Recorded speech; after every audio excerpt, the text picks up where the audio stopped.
It is in the courts where we start. The bail hearing of a man accused of masterminding Tshegofatso Pule's murder has been postponed to next week for arguments. Ntuthuko was back in the Roodepoort Magistrates Court today. He is reapplying for bail and insists he is innocent. The pregnant Pule was found hanging from a tree last year. eNCA's Silindelo Masikane joins us now for an update from the court. And Silindelo, the matter is a reapplication for bail, but today we got to hear from the state because this man had said that he's got new facts that change the situation and perhaps, make him eligible for release on bail. But today was the turn of the state to respond to these new facts that he has put on the table. What did the state have to say?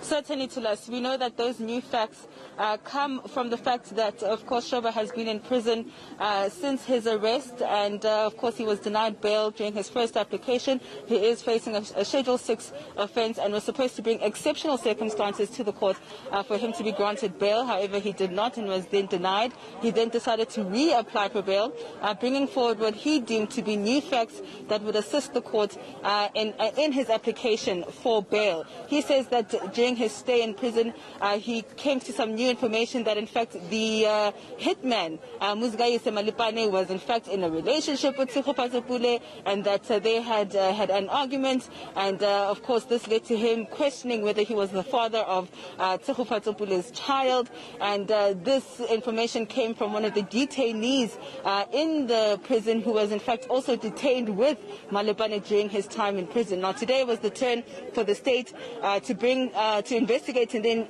dispute some of this information. And what the state brought today, I must say, was cell phone records that basically poked holes in every aspect in terms of what Shoba has brought to the table. The state then showed these cell phone records that showed that Shoba had been in contact with Malebane at least 23 times on the day of the murder, 11 times before Malebane's arrival, and then 8 times during Pule's visit to Shoba at his place. The state says that this new information that Shoba has brought is actually fictitious, it's fabricated, and that the court should not even consider it at all. And I must point out that the state prosecutor, before Shoba brought this information, had warned Shoba that anything he says will be used against him in his trial.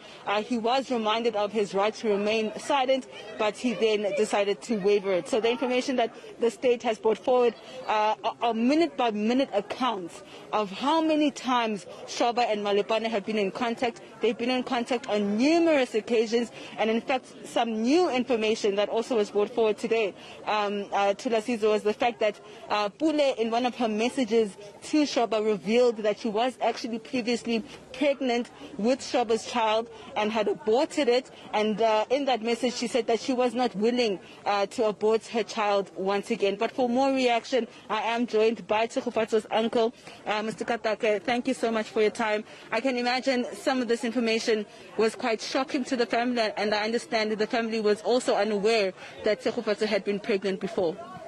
Not at all. It became as a shocker to us in court. And all along you had this picture of a person who I had before thought that he was in love with Tshegofatso, but after today's revelation, I realized that he was really not in love with Tshegofatso. If he made Tshegofatso to abort the child before, and he also wanted Tshegofatso to abort the second child, those are not the actions of a person who is in love with you. But shockingly, it's how the matter was arranged and how he came into contact with the hit person who killed Tshegofatso. We all know that he disputed the fact that he knows Mr. Malebane, but today's revelation actually proved the contrary. But as a family, it pains us to realize that the very same guy has actually cost us 3 lives in the family.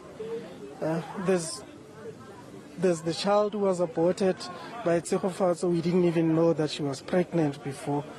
And then at the time of her murder, she was pregnant. So we're looking at a person who just didn't want and appreciate any life.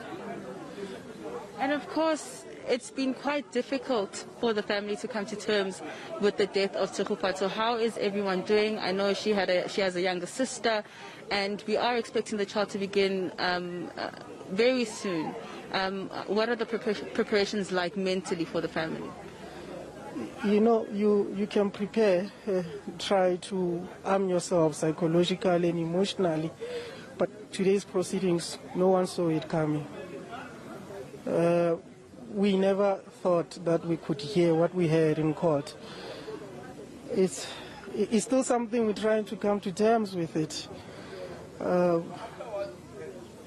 Yeah, it's not easy, I'll be honest with you. It's not.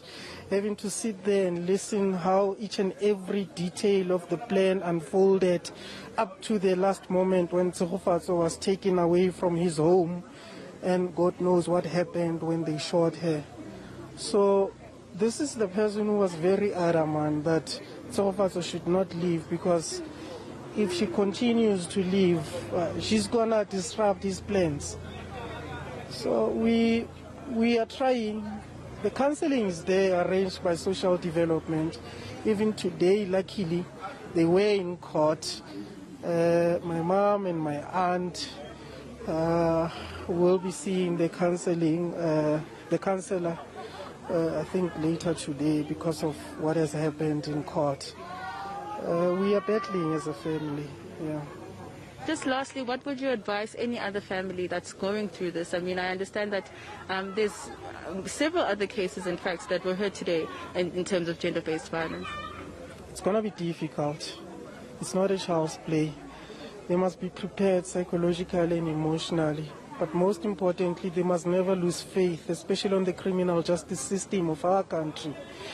There would be times when they walked out of the court, they will feel demoralized. It's natural. It has to happen like that. Those emotions are things that we have to go through. At the end of the day, when the trial is over, they will feel relieved.